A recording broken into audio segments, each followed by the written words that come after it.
My name's Eddie Winters. You're tuned in to the Rock and Roll Coup d'etat. We've got one sensational guest on the line, Mr. Randy Wood, all the way outside of Savannah, Georgia. Randy, welcome to the program. Well, thank you, Eddie. Glad to be here. Oh, it's great to have you. We got Tommy Arnold here is sitting in the studio next to me. Hi, Randy. And we've been. How you doing, Tommy? I'm rocking.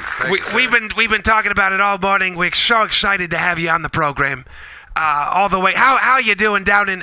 Is it Bloomingdale, Georgia? Bloomingdale, Georgia. Just we're a suburb of Savannah, Georgia. But we're doing great today. The weather's beautiful. We're probably in the mid-60s and sun's shining. Great day to be alive. That sounds great. You know, we were talking about it this morning. You've had your shop. You've got a shop. In Savannah, and also a performance hall, the Picking Parlor, and it's right off of I-95. Right outside of Savannah, and you've been there. How long have you've had this shop in Savannah? We've been at this location now for about 14 years, and wow. We're 3 miles off of I-95 and about 3 miles off of I-16, so we can catch them coming and going. That's exactly right. 14 years. That place is. It's. Tell us a little bit about it. I mean, you've got a shop that you do your work. You make guitars there, make mandolins. Right. Well, we have a small retail store where we specialize in vintage and used stringed instruments, acoustic and electric.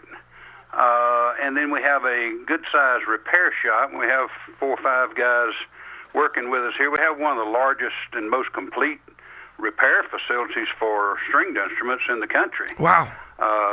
If it can be done to a guitar or a fiddle or a mandolin or a banjo, we can do it.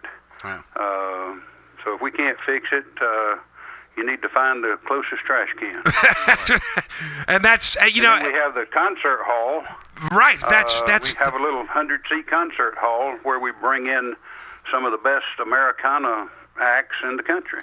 I was looking at this list of people who've performed there, and it's staggering.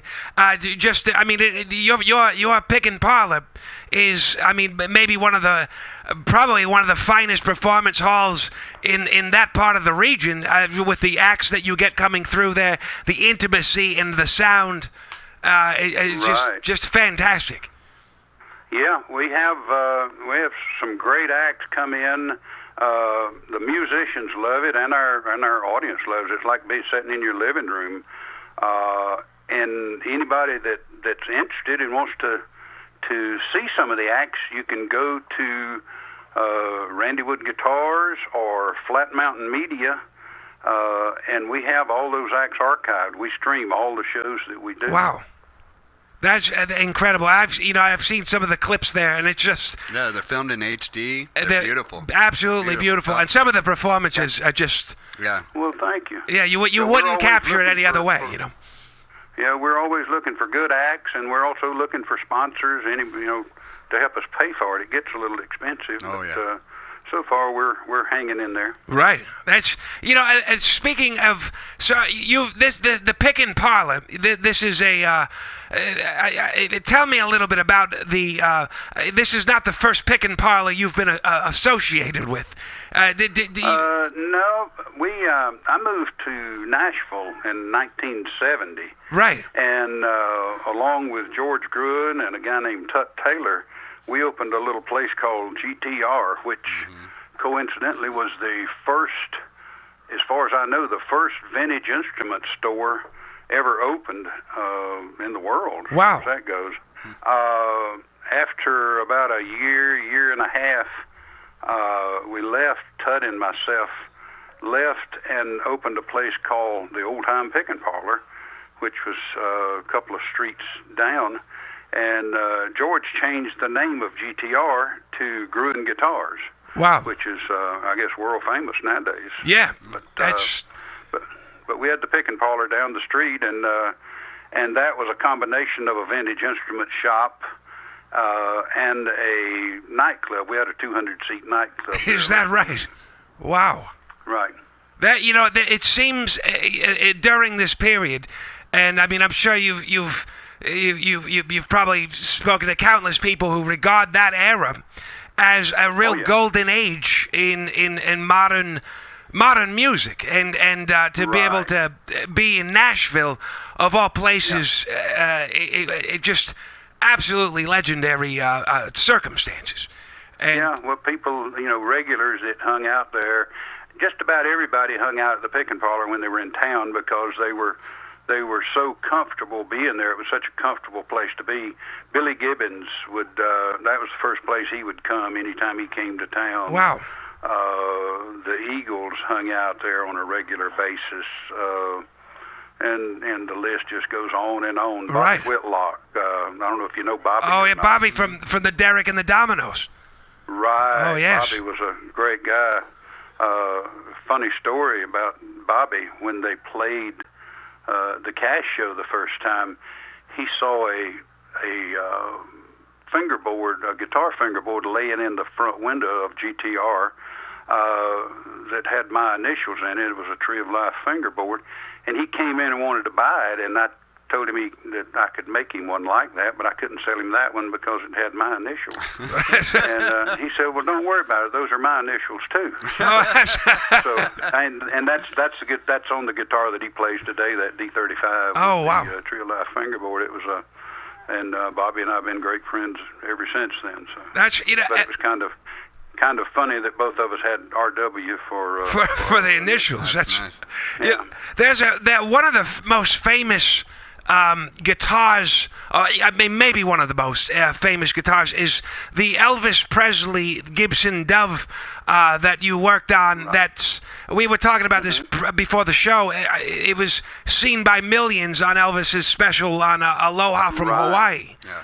And that just sounds like, I mean, I was making the analogies. That's to do the fret work, to do the inlay work on an Elvis guitar is much like doing the stitch work on Neil Armstrong's spacesuit, or doing, putting the Nike, the Michael Jordan emblem on the Nike shoe.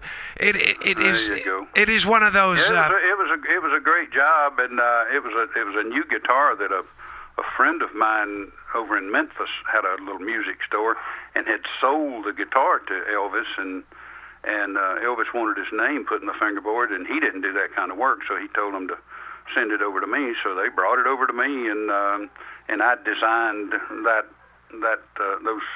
name and inlaid it for him. That was a great job, though.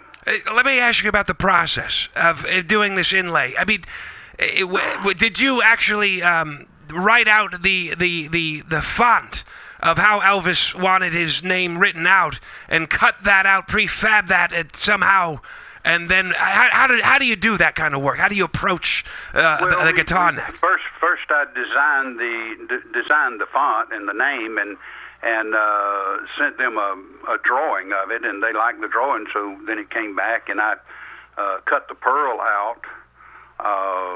And then pulled all the frets out of the guitar, and routed out the fingerboard so we could inlay the pearl down in the fingerboard, and then we had to recut the fret slots through the pearl. Wow! And all of that pearl was engraved also. Wow! It's a pretty good sized job. How long does a task like this inlay work? How long does that take? That job, I think, took a couple of weeks. Wow.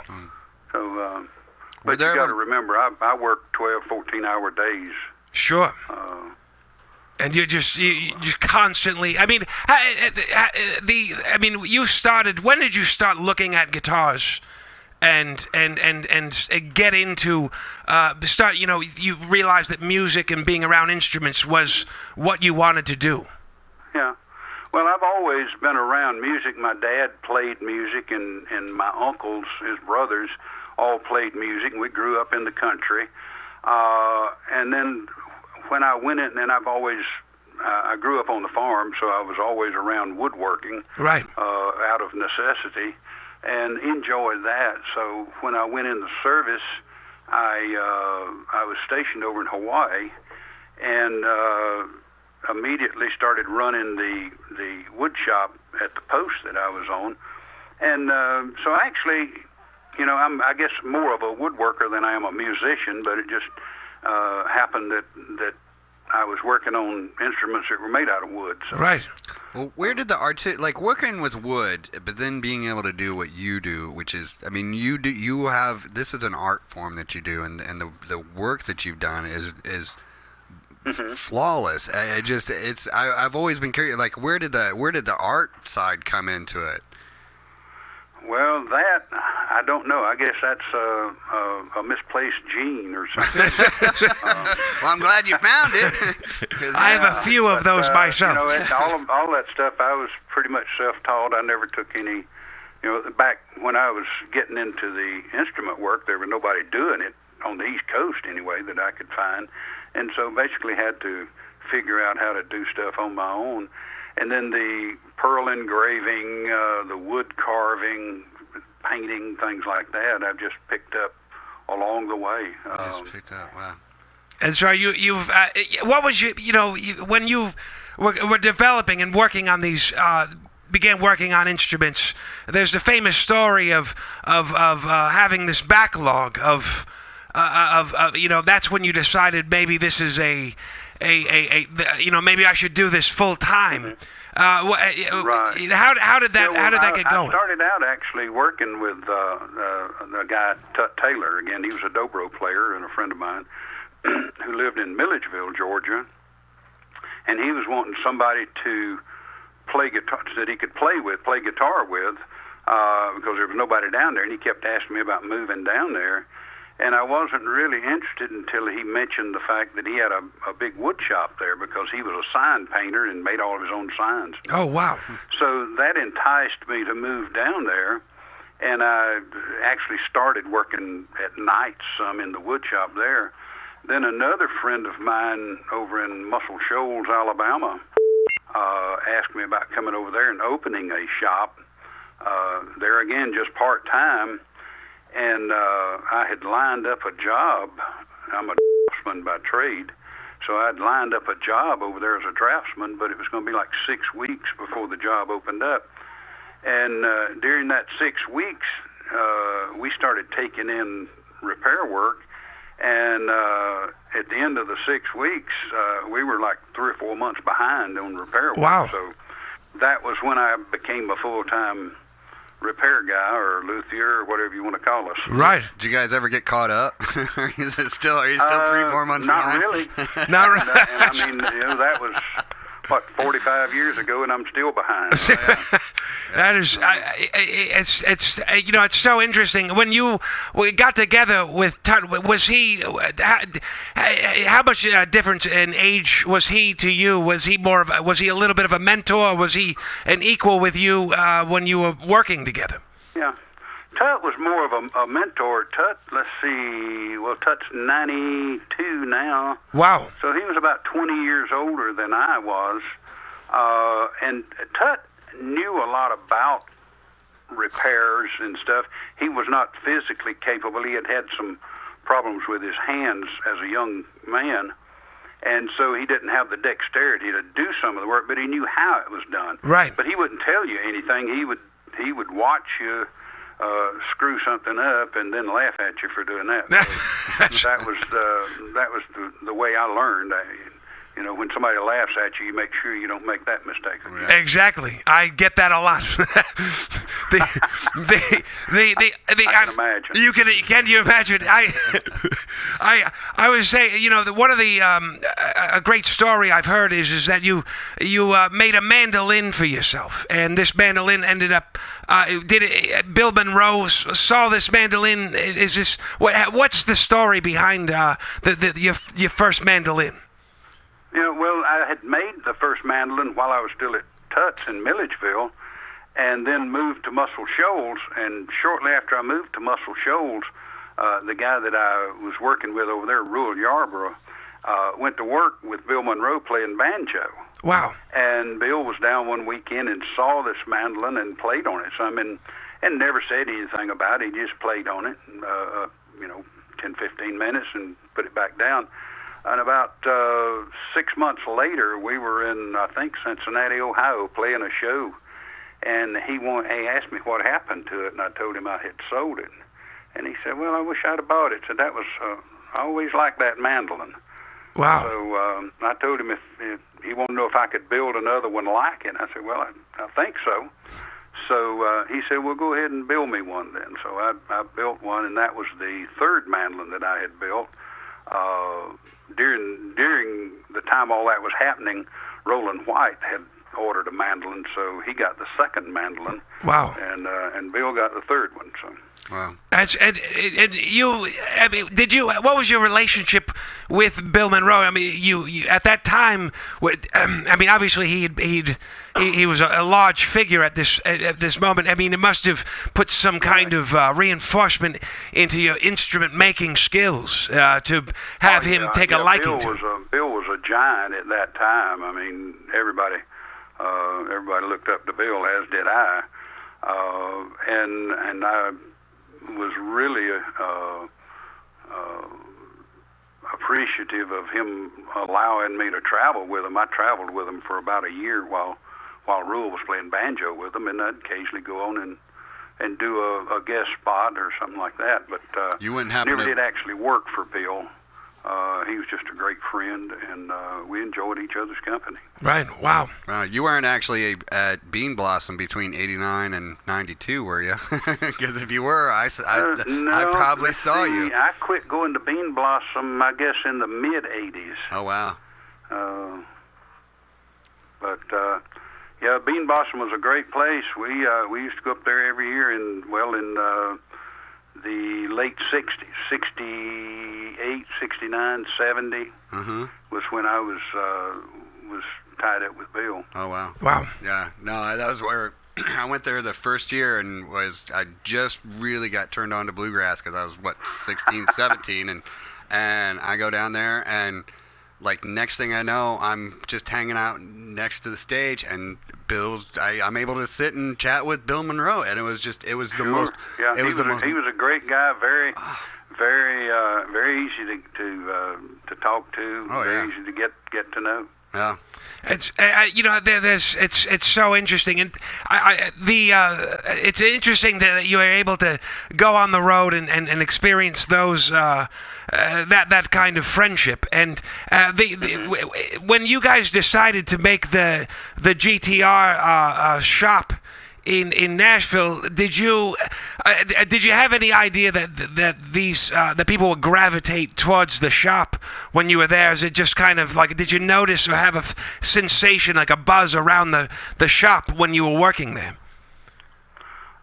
We didn't know that at first. We initially opened the shop because I was supposed to start doing some work for Gibson, helping them build some of their banjos.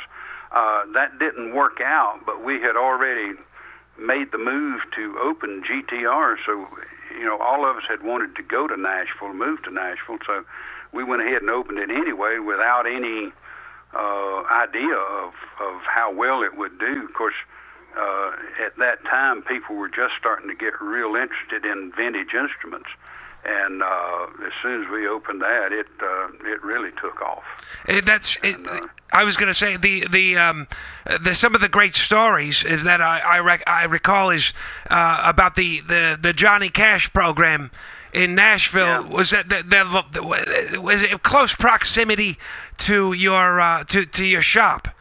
And right. Well, we were basically just at the back door of the old Ryman Auditorium. And the Cash show, they always started rehearsing on Monday, and they would rehearse Monday and Tuesday, and then Wednesday have dress rehearsals, and then they filmed on Thursdays. So Mondays and Tuesdays, whoever was going to be the star that week, or the stars, they usually would come over to our place and hang out because they didn't want to stay over there and watch rehearsals going on all the time. So we were fortunate and that we were able to meet, everybody. Clapton came over there and hung out, Bobby Whitlock, Joni Mitchell, wow. Mama Cass Elliott. I mean, the list just is endless. We got to see those people and spend 3 or 4 hours a day with them sometimes, just hanging out in the shop. Hanging out in the shop, they're just jamming, maybe playing instruments and doing the whole lot. Wow, absolutely thrilling. There's a famous photograph. It's on your website of you standing with Johnny Cash, and you done some work on his Martin, I believe a D28S guitar. You did some acorns right. Yeah, I did a fair bit of work for John and made 2 or 3 guitars for him. Is that right? One for his son as soon as his son was born. But that particular guitar, he had this. Somebody had given him this D28S, and I don't know. He never did tell me why, but he asked me if I could put some inlay on it in the shape of oak leaves and acorns. Wow. And so I designed the inlay pattern. He liked it, and so we put it on there. And that was a picture that was taken at one of the studios when I carried the guitar to him. Wow, and that's how many? You said you've made a few guitars for Johnny Cash. Does the process of making a guitar that you do it? I mean, how many guitars in say a year do you, I guess, start to finish? Because it's a long process, and it's someone says I want a guitar. I mean, that you say like 6 months, 8 months. How does that work? Well, it depends on the workload that I have, but an average or a standard guitar, if it's not not a lot of custom work on it, I can usually turn one out in 6 to 8 weeks. Wow. And if I'm behind 2 or 3, we usually have about a 3 to 5 month lead time. I don't like to get any further behind than that. Right. That's still not bad. That's for a custom hand incredible. Yeah. So with the technology it's like that's out there now, that especially like companies like Taylor and even Martin's using to be able to manufacture, is any of those tools, like, are you seeing like advantages to maybe like if they could downsize that and fit that into your shop, or is it still all hands-on hand tools? They probably could do some of that. I'm more from the old school, and I learned by studying old instruments, vintage instruments. When I would be doing repair work on them, I would study the instrument and see how they were constructed and what kind of construction techniques they used. And I went to the Martin factory a couple of times in the late 60s and talked to the people there. So most of the stuff that I do is more what I guess you would call old school. I still, do the traditional type construction, and I'm not really up much on some of the modern stuff. The bolt-on necks, I don't care for bolt-on necks. Yeah. They had bolts back when they were building herringbones, and they didn't use them. So right. Wow. Some people claim that it sounds just as well, but I'm not convinced of that. And if they do it for speed, for you can teach a chimpanzee how to put a nut on a bolt. I can barely do it myself. Yeah. Well, I mean, I think that's probably what sets your guitars apart, because like even out of all the reviews that I've read and my experience with the guitars is that your guitars, it could be brand new out of the shop, never been played, but it still sounds like it was made in 1937. It still has that warmth, those tones that you can't get unless you play a guitar that's aged. Is there? Do you think it's just? Is it the handcrafting? Do you think gives it that? I was trying to explain it to Eddie. It's that succulent butter that when you put a good instrument in your hands, you're like, this is how it's supposed to be. Yeah, and kind of like one of my old apprentices, Wayne Henderson. I don't know if you know Wayne or not. I don't think so. But one of his favorite sayings is that you start out with a piece of wood and you cut off all the wood that doesn't look like a guitar. And so we try not to leave any extra wood in the guitars. If if you pick up one of my guitars and pick up a factory guitar, mine will usually weigh about half what the factory guitar weighs. Wow. So when you're doing it by hand, you can remove all the wood necessary. If you're running it through a machine, that machine only takes off what you tell it to take off. Right. And there's a lot of instinct and feel that kind of goes along with. Right. Yeah, you feel the wood when you're doing it by hand. You feel the wood. You look at it and study the grain of the wood and the stiffness. And you just by building a lot of them, you develop an instinct for what you need to do. A lot of bluegrass.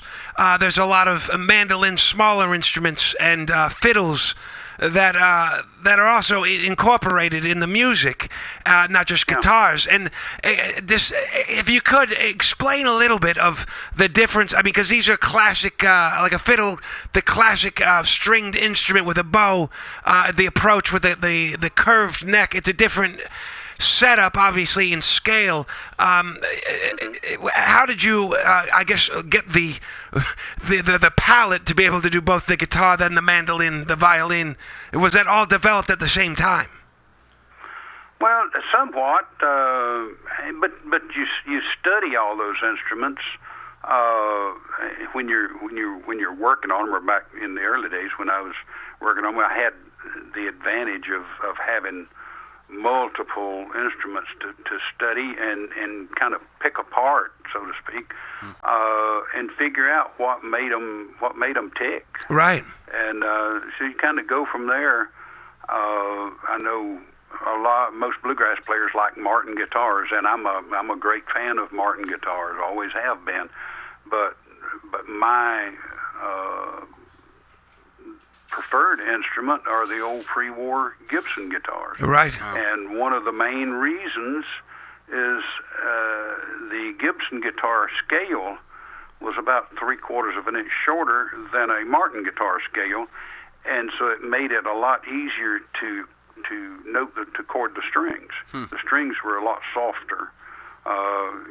People pick up old Martin guitars and play them, and they'll say, "Oh, it plays real hard." Oh, yeah. And that's one of the reasons. Right. Yeah. The scale is a little longer. Yeah, that's what I was telling Eddie. I don't like most Martins that were made before or made after 1960 because it's like playing Louisville Slugger, but yet you get like a 1937 arch top, like the F7, and that's butter. Yep. I want to know about on the mandolins, like what's the pumpkin tops? Like what is that? Like how do you get that like that sunburst like that rich color? Is that just the stains that you guys are using, or what? Or just, I've never seen. What's the secret? Well, you just the stain that you use. I use NGR stains, non-grain raising stains. They're alcohol based.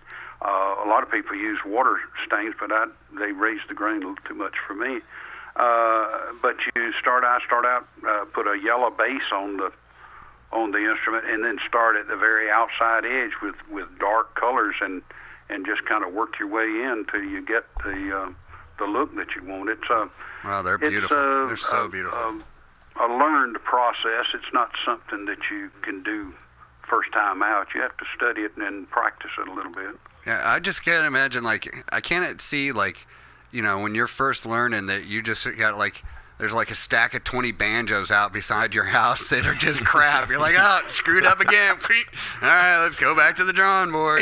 Has it been a job that you've taken on that is one that was an intimidating one that you were like, either the person you were making it for or it didn't go right, or that kind of, I mean, in that long history, is there a job that stands out to you?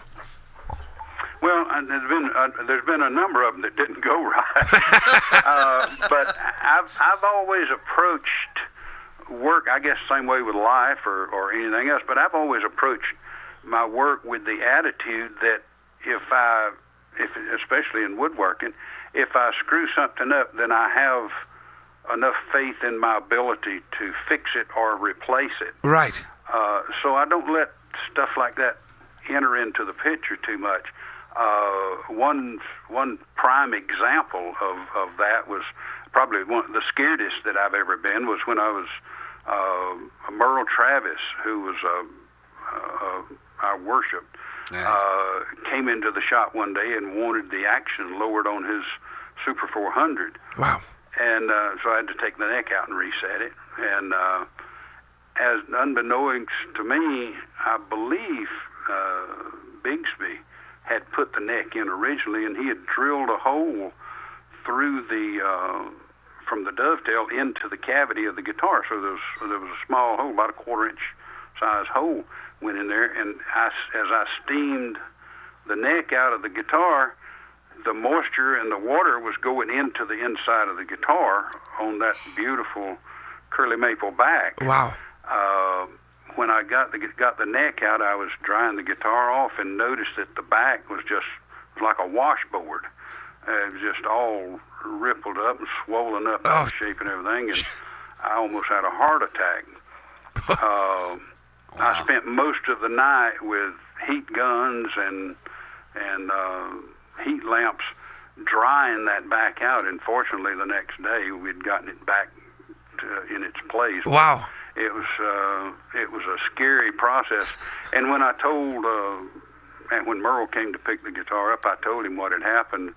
He said, "Don't worry about it." He said, "There's other guitars out there." Wow, that's but that was one of the scariest jobs I ever got into. the pressure is on. I mean, it's I think with guitars, the relationship with the artist with their instrument sometimes can be. I mean, sometimes people have a lot of guitars and it's not the stakes aren't as high. But sometimes with some instruments, they have an intimate relationship that they develop, they songwrite.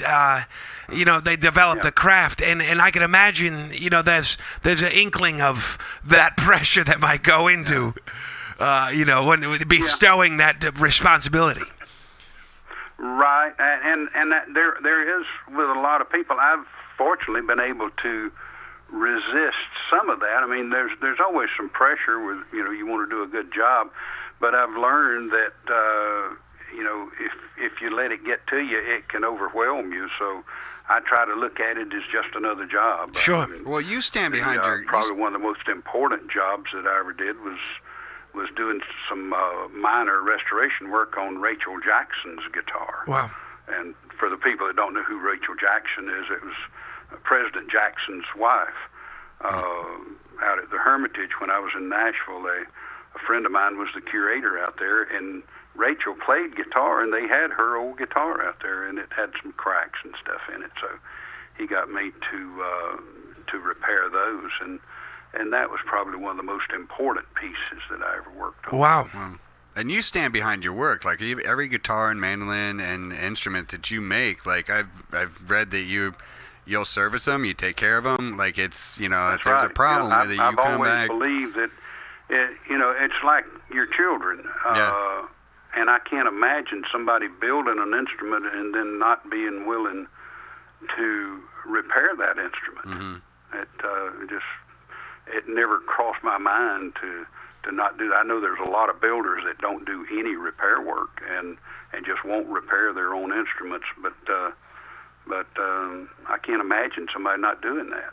That's number one, you have a customer that gave you good money for an instrument you made, and then when something happens to it, he's got to go somewhere else to get it repaired. That's ridiculous. Yes, because when you get a guitar back that you've created, say it's been gone for years or so, and when it comes back, is there some kind of connection that you have to a guitar that you've created maybe years ago, that when you see it again? Yeah, and that's a lot of the enjoyment of this business. You get to see stuff that you created years ago, and you almost wish there was a camera in the guitar so that you could record everywhere that it went and see the what all had been going on with it while it was gone. Right. There's technology now that we can do that. If you want to do that, we can do all kinds of paparazzi stuff with that. Right. But you should do that on your website. Put a camera in a guitar and see where it goes. There you go. Right. That would be an undertaking. I would love that. That would be great. It's just such a. It's so interesting to be able to. I mean, because your dedication to not only the craft of woodwork and instruments. Do you ever get to take breaks? Because it seems like you live and breathe it. And do you ever afford yourself vacations? Do you go on trips to see some shows outside of your home? Do you ever get any time off? Well, I did take a vacation. Let's see. Almost 20 years ago now. I took my wife to Hawaii for a couple of weeks. But I bought koa wood while I was over there. So. I was talking to Eddie about koa wood. Koa wood's a magical thing. Do you have a wood that you like to work with? Like, I mean, or do you ever battle or have any kind of battle with like wood you like to work with, like mahogany versus like a maple, or like somebody's asking for like a nice flame maple? Mahogany, especially Honduras mahogany, is probably the easiest wood to work with and the most enjoyable. Koa wood is probably my favorite wood. My least favorite wood, I think, is probably Brazilian rosewood, which is really aggravating. Yeah, it's a really hard wood, right? Yeah, it's hard. It's full of oil and tar. It gums up all of your tools. Wow. It's just really an aggravating wood to work with. It's beautiful wood, but I'd much rather work with mahogany. Nice. What's the attraction? We were talking about koa wood earlier. What is I guess what makes that wood so distinct and sought after when in reference to guitar making and instrument making? Yeah.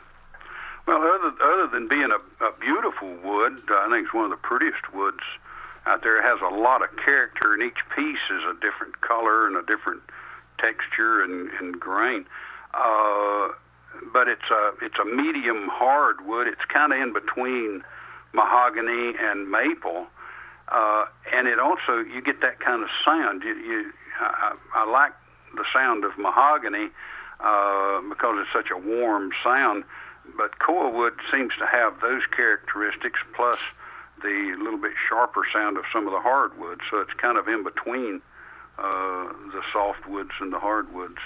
And it's just a really, really nice wood to work with and a really good, pleasing look to it. It sounds incredible. I mean,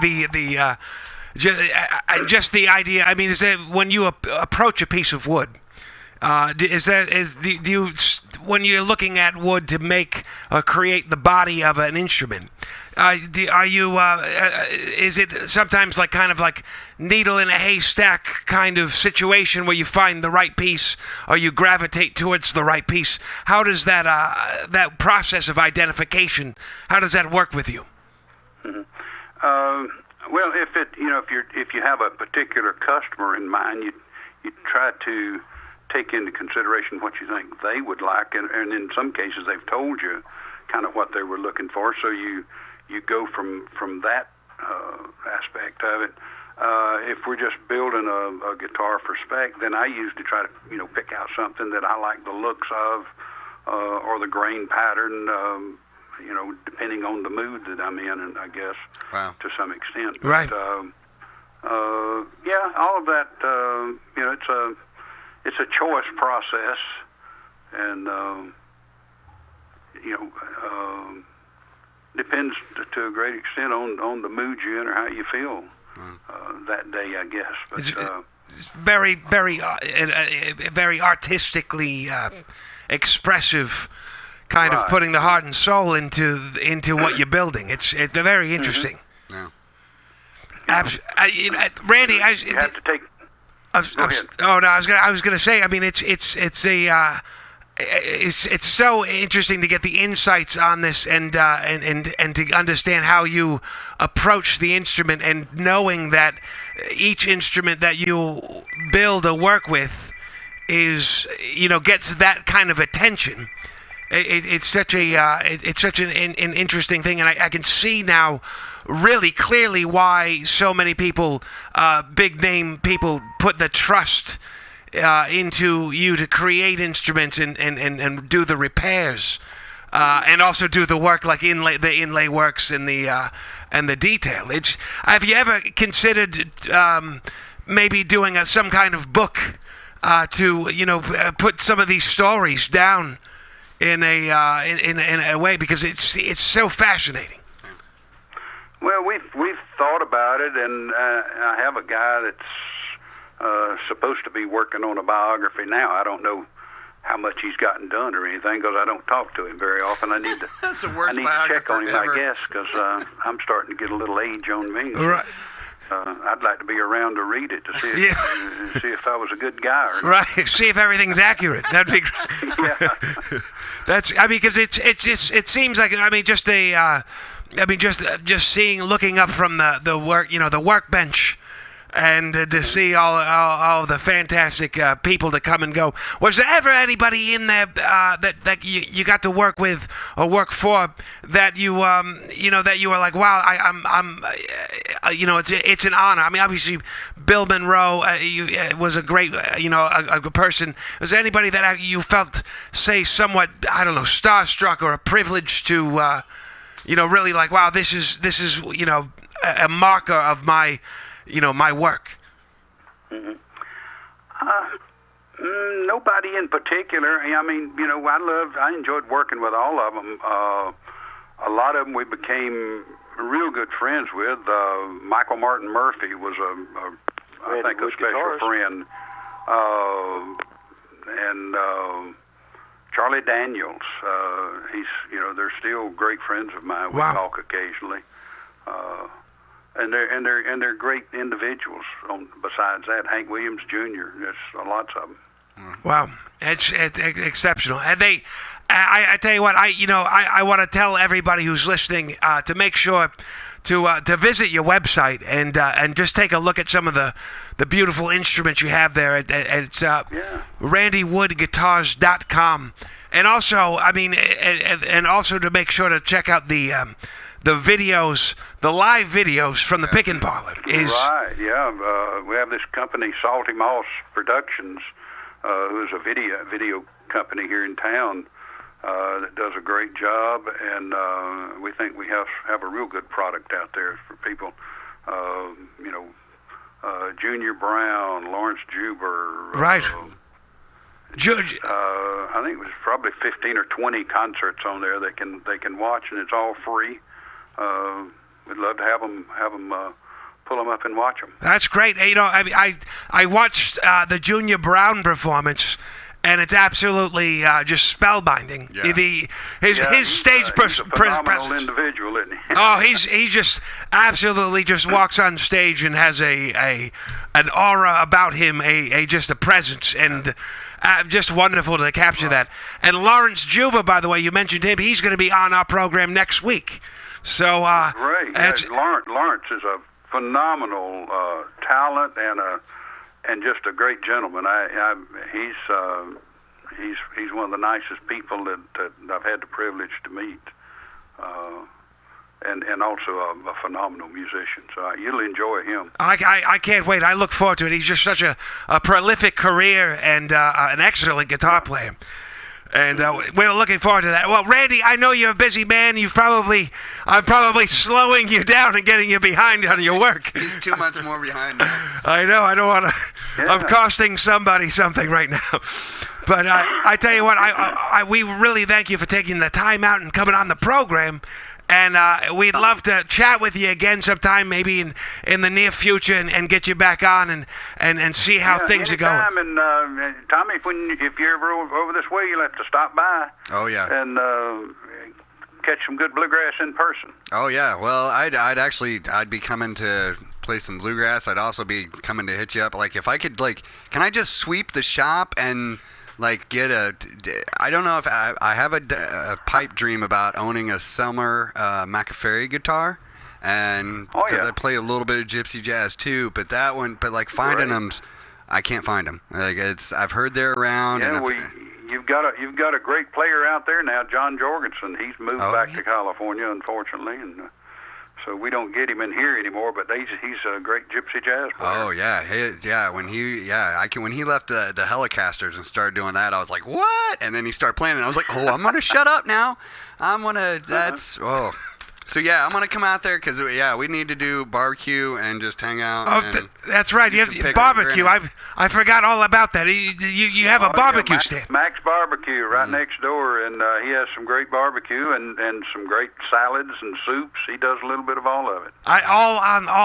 Right there in the. You can just pull up and you can get everything. I love it. Randy Wood, thank you so much for taking the time out and coming on the program. We really, really do appreciate it. Yeah, well, enjoyed it. You have a good day, Eddie. All right, you too, Randy. Thank you so much. Have a great one. Randy Wood, all the way from Bloomingdale, Georgia.